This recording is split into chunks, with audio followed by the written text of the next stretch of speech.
Pois é, e quando eu esperava que isso acontecesse, deu-se uma reviravolta total. O bispo, em vez de abandonar o palácio episcopal, reforçou-se no poder e tomou a opção fatal, que foi: eu não posso transformar todos os presbíteros em outros padres Mário, e portanto sacrifico-o assim, atiro para a borda assim, e fico com o institucional. Claro que o institucional que estava ali ganhou nele,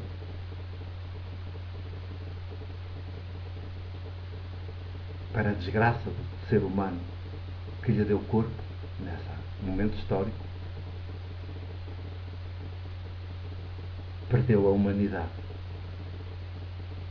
na pessoa do bispo, porque ele ficou mais institucional e arrumou definitivamente com o ser humano que o perturbava e que estava a ver se fazia saltar cá para fora.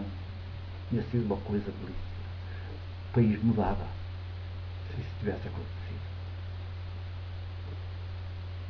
mas não, reforçou-se no institucional, optou por manter-se institucional e mais feroz, porque tem de cometer a excomunhão quase, a remar com o outro, considera o ser humano seu inimigo e, portanto, a quem não se pode ouvir, não se pode escutar, que tem de ser ostracizado para que nem as populações o ouçam, lhe deem atenção, tem que ser assim excluído definitivamente.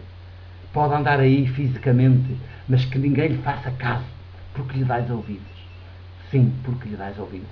Tendes de ouvir é a mim, o institucional, o poder, porque lhe dás ouvidos. E aqui é o drama. O drama é que quem está à frente do institucional eclesiástico, concretamente, que é este que eu conheço melhor, vive todos os dias, quando encontra pela frente um companheiro que só quer ser humano, presbítero sem mais, desarmado, e que está na fidelidade, nesta procura de fidelidade total à dimensão do humano, sem nunca se tornar outra coisa. Esse é o grande desafio que se lança e frente ao qual todo o que está no institucional, como agente maior, se vê confrontado. Se aceita, há uma grande revolução. Se não aceita, há uma involução e, portanto, há o desastre total. E no desastre total que está a Diocese do Porto também. Está no desastre total. Porque vê a luz e põe a treva em cima da luz. Vê a luz e não diz sigam pela luz. Não. Diz que a luz é treva. Chama treva à luz e chama luz à treva. Institucional. Só porque é institucional. Pensa que por ser institucional tem razão. E não. Todo institucional nunca tem razão. Nunca tem razão. Todo institucional nunca tem razão. A razão está sempre no ser humano. É a porta.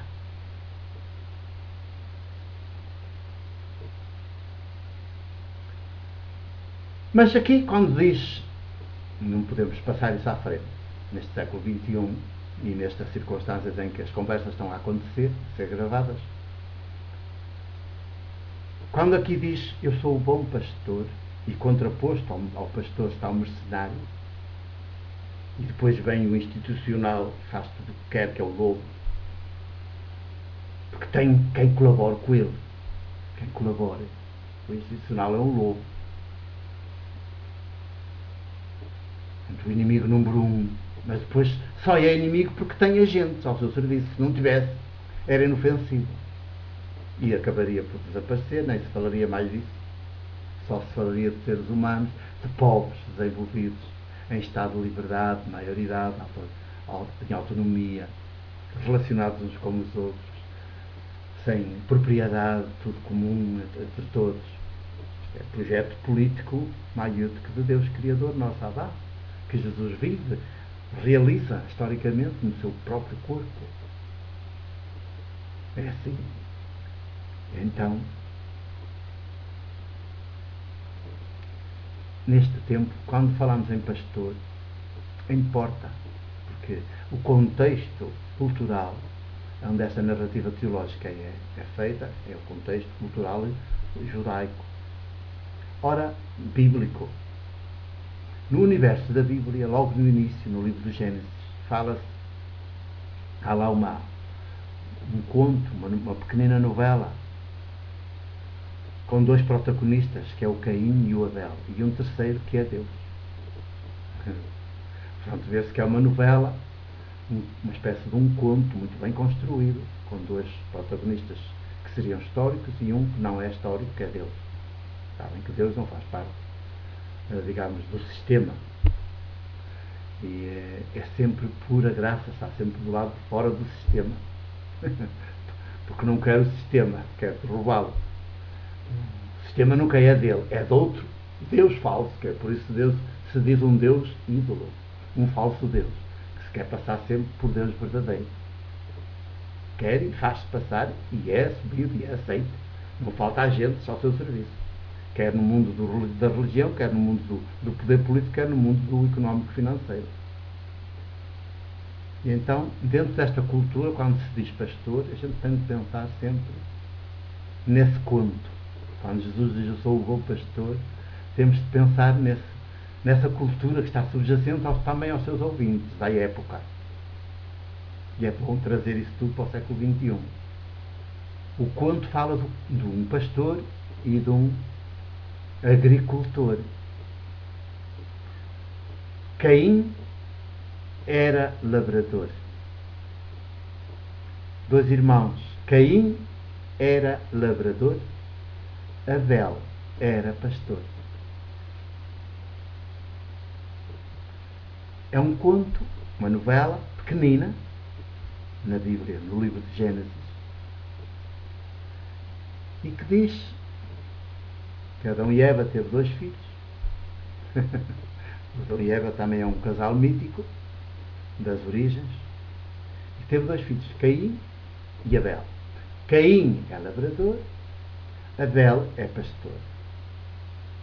Até o Saramago confundeu isto tudo com o seu romance Caim. Não fez um romance Caim e Abel. Caim e Abel. Fez só Caim, optou por Caim, pelo assassino. No conto é apresentado como o lavrador que mata Caim, mata Abel, seu irmão, o pastor. Pronto. O latifundiário, o lavrador, o dono das terras, o latifundiário mata o pastor, que é aquele que é itinerante, que nunca tem onde reclinar a cabeça, sempre dorme onde houver pastagens para estar lá os animais. Portanto, em que é preciso que a terra seja de todos, senão os animais morrem à fome. Não é? E então são duas civilizações. Uma do latifundiário, da propriedade privada, e outra do itinerante. Portanto, o pastor representa o que anda, o que leva um saquinho às costas, um saco com o essencial, porque vai dormir em qualquer lado. Tem de andar onde houver pastagens e andar sempre. Não tem onde reclinar a cabeça. Pode até ser, porventura, na época, se calhar era o dono do próprio rebanho. Portanto, não era que fosse um desgraçado, um pobre. Isso é o máximo do itinerante, digamos, do pastor. É o ser pobre. Mas até podia ser o dono do rebanho, mas precisava que as terras estivessem disponíveis para os seus rebanhos poderem comer. O latifundiário não permite tal coisa, porque afirma-se o dono da terra, daquela parte da terra, que diz que é sua, põe lá vedações, e isto agora é meu. E faz um decreto que se publica que agora é meu. E pronto, está tudo estragado. Já vamos.